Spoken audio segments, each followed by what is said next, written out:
It is Wednesday, September 10, 2025. Charlie Kirk is speaking at an event in Oremuda. Around 3,000 people have attended. He is a right-wing activist and perhaps the most influential voice for young conservatives in the USA.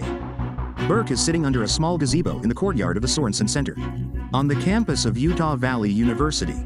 He is currently on his American comeback tour. There are scheduled to be 15 stops. This is the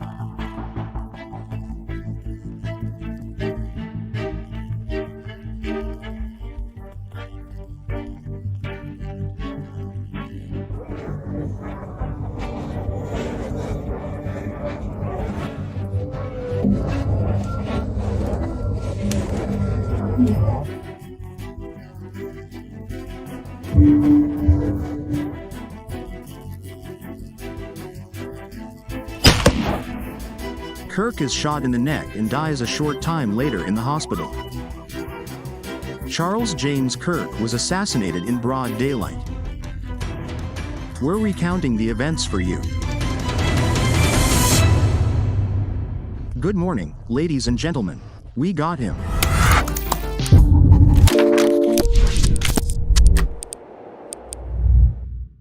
Kirk was born in 1993 in a suburb of Chicago. As a child, he was a member of the Pathfinders and a devout Christian. He became politically active in high school. At 18, he founded the NGO Turning Point USA.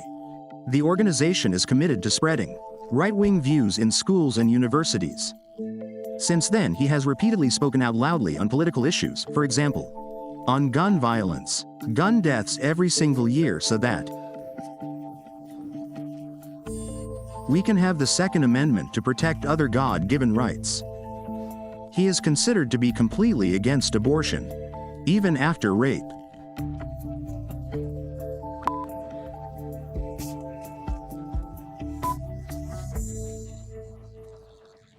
Kirk knows exactly how to reach young people with his conservative views, and how to cleverly use social media for his own purposes. His podcast, The Charlie Kirk Show, reaches millions, as do his videos. He repeatedly seeks contact with people, for example, by visiting universities with the right-wing conservative activist Candace Owens. Over time, he became a close ally of Donald Trump and an important voice in U.S. politics. He is said to have played a key role in Trump's re-election. In his podcast, he has a clear opinion on why more and more young Americans are moving to the right. It's because younger voters participated in the largest, most sinister social experiment in modern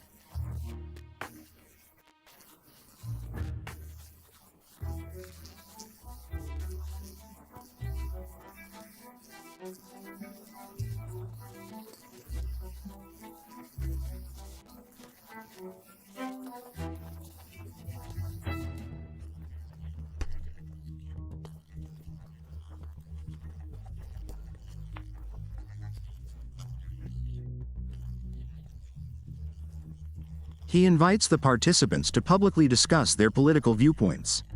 Shortly before the event, Kirk posted on X, "Utah Valley University was hyped and ready for the first stop of the American comeback tour." The post has since been deleted, but not everyone in Utah was looking forward to Kirk's visit. An online petition circulated before the event. Almost 1,000 signatures were collected. The signatories demanded that Kirk's event be canceled. The university then published a statement emphasizing the right to freedom of expression and declaring its commitment to constructive dialogue. Here, beneath this pavilion, Kirk sat answering students' questions. In front of him was a large area with bleachers for visitors. 6 police officers were supposed to be on site, along with Kirk's private security personnel. The sun was shining, and people were listening intently to the discussion, when, suddenly, a shock occurred. Immediately afterwards, Kirk's head jerked back. Blood was visible on his neck. He toppled to the side and fell to the ground. Immediately, panic broke out among the spectators. Video footage showed people taking cover and starting to run away. Kirk's security and several police officers throw themselves at him and cover him. In this video, a figure can be seen on the opposite roof. It is wearing black clothing and is crouching down after the attack. Is that the shooter? The figure can be recognized in other cell phone videos. According to current investigations, he could have been roughly here, about 130 meters away on the roof of the Lucy. It appears as if he was lying prone on the roof with a clear view of his victim. According to investigators, he arrived on campus 4 hours before his attack. A video shows him jumping from the building after the attack and then fleeing into the surrounding neighborhood. Investigators have since found his rifle. The shooter left it in a wooded area. Immediately after the attack, Kirk was carried to a private vehicle and taken to Timpanogos Hospital. It quickly became clear that his life was in critical condition.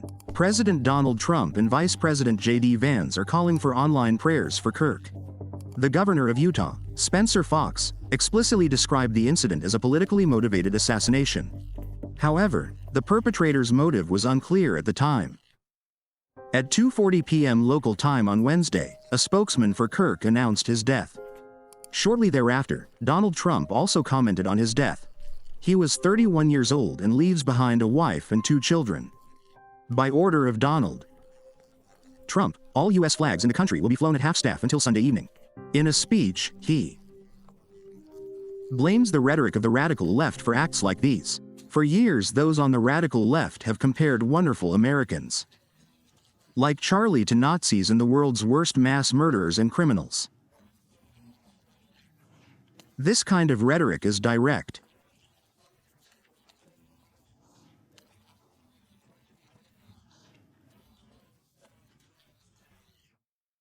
Meanwhile, the hunt for the perpetrator is already in full swing. FBI Director Kash Bartel announced on Instagram that a suspect had been taken into custody. A short time later, a second post appeared, stating that the person had been released and that the investigation was continuing. A second suspect was also arrested and released shortly afterwards, in search of the perpetrator. Meanwhile, investigators have secured video recordings of the suspected shooter, which appeared to show his face. He is said to be a student age. On Thursday, the FBI released 2 photos of the suspected perpetrator. Investigators are offering a reward of up to $100,000 for information. Late Thursday evening, the authorities in the nearby town of St. George arrested a prime suspect, 22-year-old Tyler Robinson. The next morning at a press conference, Utah's Governor Spencer Cox announced, "Good morning, ladies and gentlemen. We got him." Investigators interviewed family member of Robinson, who stated that Robinson had become more political in recent years. The family member referenced a recent incident, in which Robinson came to dinner prior to September 10th. And in the conversation with another family member, Robinson mentioned Charlie Kirk was coming to UVU. Robinson is said to have carved phrases like cartridges that were found by the authorities. Bellicao is likely a reference to the anti-fascist song from Italy during World War II. Also,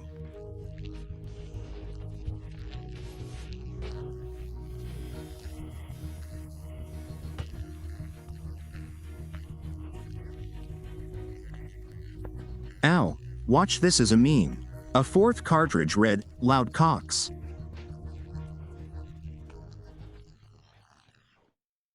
Politically motivated violence seems to be becoming increasingly commonplace in the USA. A brutal reminder for us here in Europe of how tense the situation in the country has become.